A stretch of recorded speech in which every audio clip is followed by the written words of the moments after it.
Miadto sa buhatan sa local civil registrar kon LCR General Santos, sayo sa buntag si Kenny Israel Ulidan. Kuyog niyang iyahang duwa ka anak. Buot niyang iparehistro ang kamanghurang anak nga si Simon John Ulidan nga usa ka tuig ug 7 ka bulan na.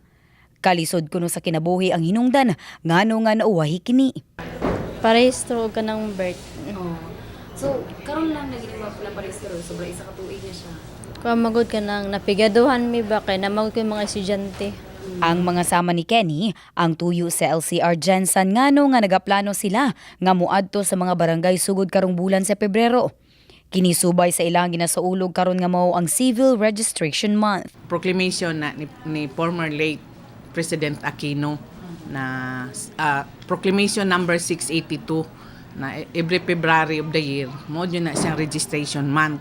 Di bali ang ato ang programa na naa naman yung programa daan ang kanang ginaingon na sa barangayan. Nasayran nga base kuno sa Philippine Statistics Authority kun PSA nga sa Jensen anaa sa 1,600 ka mga bata ang ginahimugso matag bulan.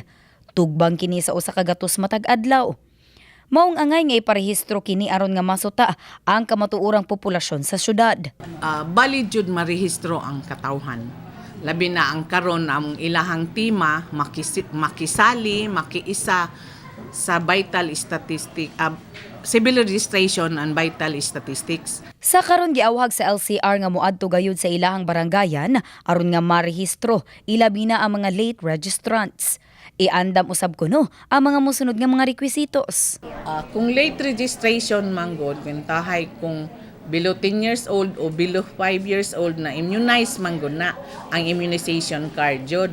Sunod ka ng uban na dili ma-immunize, pwede man siguro na mangayo lang sa barangay na matuod o sa purok nila chairman sa kamatuoran diha jud na natawo ang bata.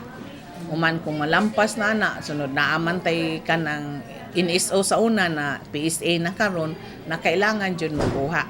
Aniya usab ang mga barangay nga ilahang adtuan sugod karong Miyerkules Pebrero 3 sa Barangay Apopong, sa Pebrero G sa Barangay de Jangas North, Pebrero 17 sa Barangay Labangal, Pebrero 24 sa Barangay Tinagakan, ug ang uban pang barangay sa Jensen ang nakaschedule sa Marso hangtod na sa bulan sa Hunyo. Abi Lorenzo, Brigada News.